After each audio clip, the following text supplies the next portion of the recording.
أهلا بكم من جديد. وقعت مصر وبيلاروسيا خارطة طريق لتعزيز التعاون الاقتصادي والاستثماري بين الجانبين تستهدف تحقيق التكامل القائم على تبادل المصلحة المشتركة، وذلك في ختام اجتماعات الدورة الثانية للجنة التجارية المصرية التي استضافتها العاصمة البيلاروسية مينسك على مدى اليومين الماضيين. وقال وزير التجارة والصناعة المصري المهندس طارق قابيل إن أعمال اللجنة تضمنت تبادل وجهات النظر بشأن عدد من القضايا المطروحة على جدول الأعمال المشترك، ومناقشة تطوير التعاون المصري البيلاروسي في مجال التجارة والصناعة والزراعة والتعليم والصحة وغيرها من المجالات الأخرى. وافق مجلس الوزراء السعودي على نظام الضريبة الانتقائية ومنح الأشخاص الخاضعين للنظام مهلة 30 يوما من تاريخ العمل بالنظام لتصحيح أوضاعهم بما يتفق مع أحكامه وحسب لوائح وأنظمة النظام المنشورة اليوم في الجريدة الرسمية. سيتم العمل بالنظام اعتبارا من اليوم التالي لمضي 15 يوما من تاريخ نشره في الجريدة الرسمية. وكانت الأمانة العامة لمجلس التعاون الخليجي قد أعلنت دخول اتفاقيتي الضريبة الانتقائية وضريبة القيمة المضافة حيز التنفيذ فور تلقيها وثيقتي تصديق الإمارات على كل من الاتفاقيتين.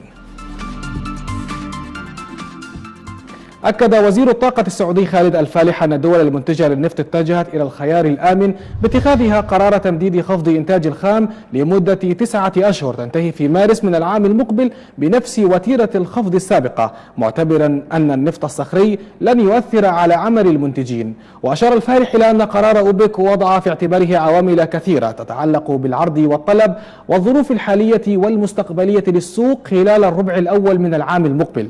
ووافق أعضاء في أوبك ومنتجون من خارجها على تمديد خفض الإنتاج بنفس وتيرة الخفض المقررة في يناير الماضي والتي تبلغ 1,800,000 برميل.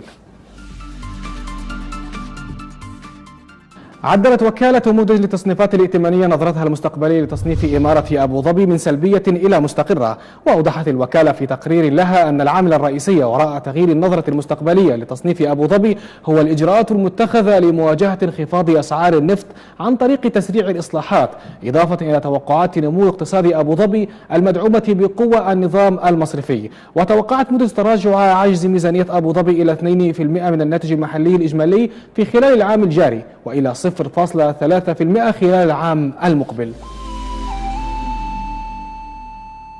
وقع مجلس التنمية الاقتصادية البحريني 3 اتفاقيات تعاون مع المركز الصيني للتحول التكنولوجي المتقدم تهدف إلى تعزيز العلاقات الاقتصادية بين البلدين. وأوضح مجلس التنمية أن هذه الاتفاقيات تعكس التزام البحرين بتطوير وتنمية العلاقات الاقتصادية والتجارية مع الصين لجذب المزيد من الاستثمارات وتوفير فرص عمل عالية الجودة في المملكة، مشيرا إلى أن الاتفاقيات الثلاث تهدف إلى تعزيز التعاون في قطاع تكنولوجيا المعلومات والاتصالات، وذلك من خلال التواصل الوثيق والمستمر بين البلدين والترويج المتبادل للمعرض الصيني للتكنولوجيا المتطورة في البحرين ودول الخليج العربي. يستقبل اليمنيون شهر رمضان المبارك للعام الثالث على التوالي في ظل أوضاع اقتصادية واجتماعية صعبة وارتفاع أسعار السلع وتراجع الأجور وانهيار الخدمات الأساسية خاصة الكهرباء.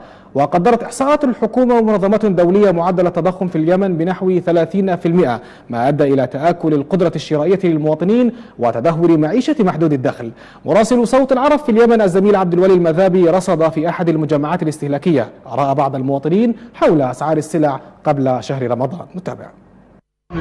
يستقبل اليمنيون شهر رمضان بالكثير من المنقصات التي خلفتها الأزمة الاقتصادية الخانقة وانقطاع الرواتب لأكثر من 8 أشهر انتهت بصرف نصف راتب وبطاقة سلعية للموظفين. استقبال رمضان يا سيدي تعب هذا السنة بشكل ما يتصور به العقل، معاشات ما في شغل 8 أشهر وحالتنا حالة.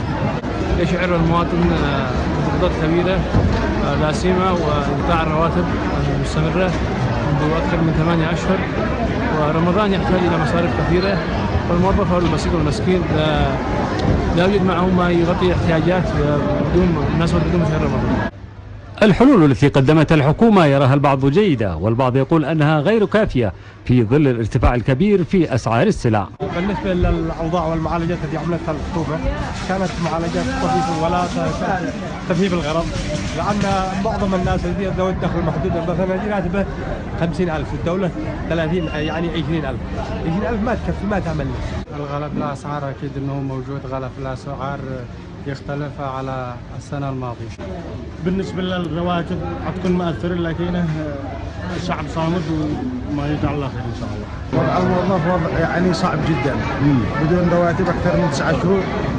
هذا البطاقة حلت جزء من مشاكلها، باقي الأدوات الثانية العادية، العلاجات،